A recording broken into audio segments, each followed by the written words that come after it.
Good morning, dear students. Today's theme is risk management. What is risk management itself? Let's see the definition of this term. The risk management process consists of a series of steps that, when undertaken in sequence, enable continual improvement in decision making, or it is methodology that helps managers make best use of the available resources. Risk management steps should be as the following. Step 1.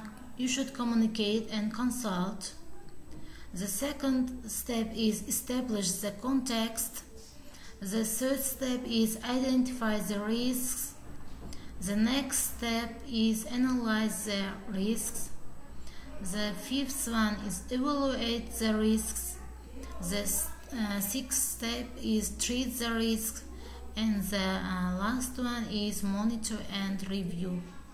You should also pay attention when you manage your risks.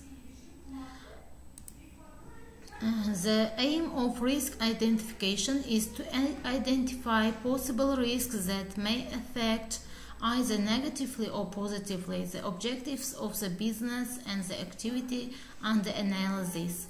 Answering the following questions identifies the risk. What can happen? How can it happen? And why could it happen? There are two main ways to identify the risks. The first main way is identifying retrospective risks. Retrospective risks are those that have previously occurred, such as incidents or accidents.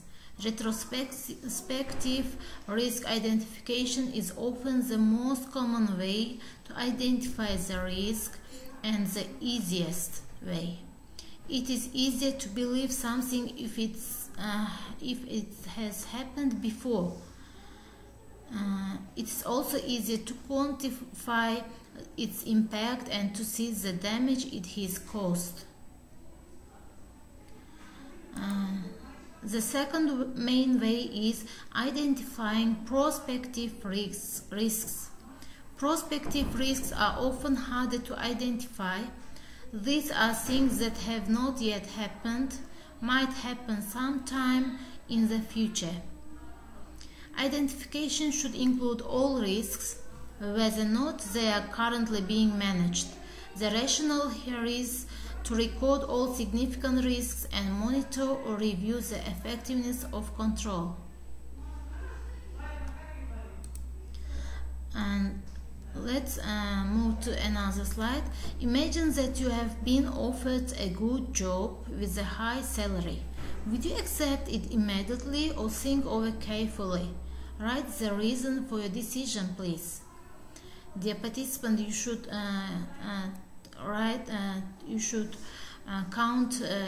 take into account the previous slide the steps how to manage your risks.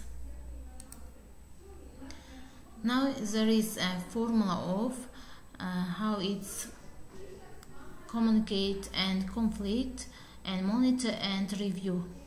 You should establish the context, identify the risks, analyze the risk, evaluate the risk, and treat the risks. Today's each lesson we learn the definition of some words related to our topic. Today's the first word is increase. This is a verb. Let's see the definition of this word. You should write on your notebook, please.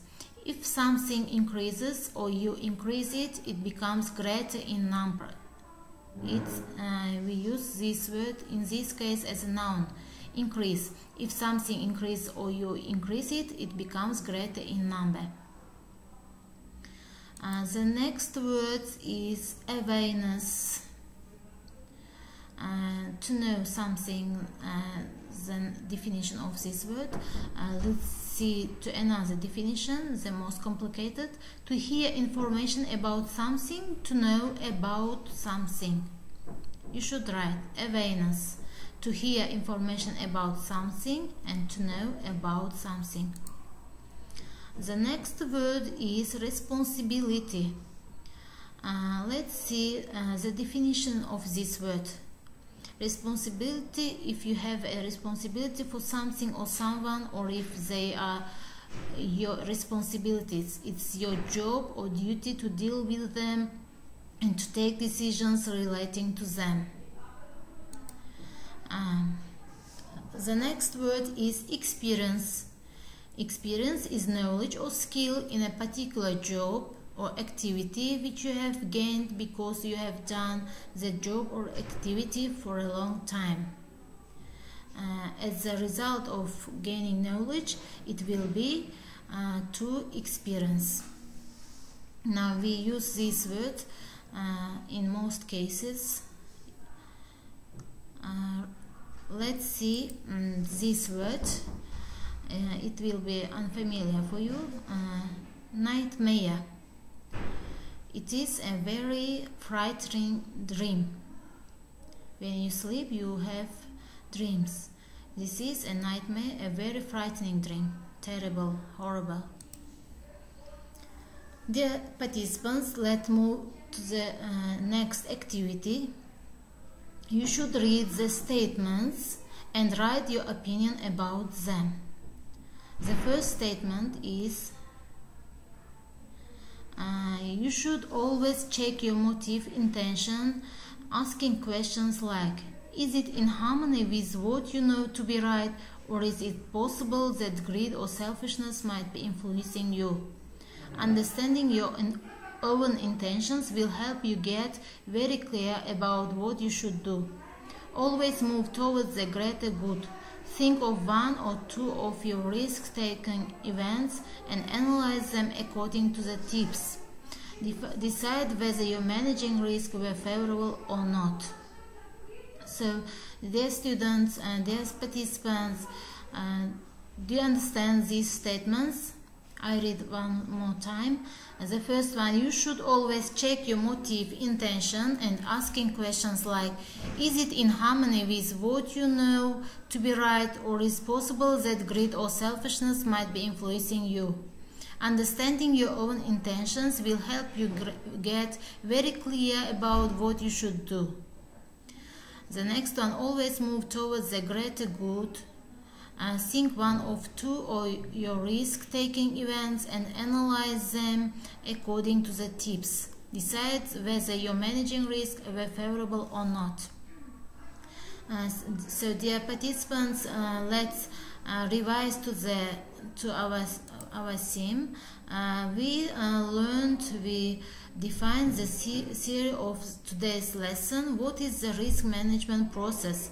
Risk management process consists of a series of steps that, when undertaken in sequence, enable continual improvement in decision making, or its methodology that helps managers make best use of the available resources. Now, we also defined 7 steps of risk management. The first step was communicate and consult. The second was establish the context. The third step was identify the risks. The fourth step was analyze the risks. Step 5 was evaluate the risks. Step 6 is treat the risks. And the step 7 is monitor and review.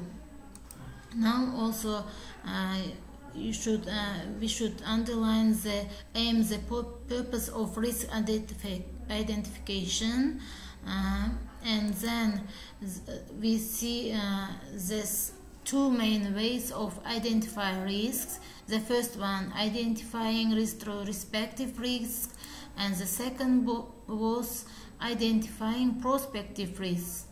We define these 2 terms, and also we as usual define the words which are related to today's topic. This was awareness, responsibility, experience, nightmare, and others. And the end of our lesson, I give you 2 statements. You should write your opinion about them as a homework. So dear participants, thank you for attention. Goodbye.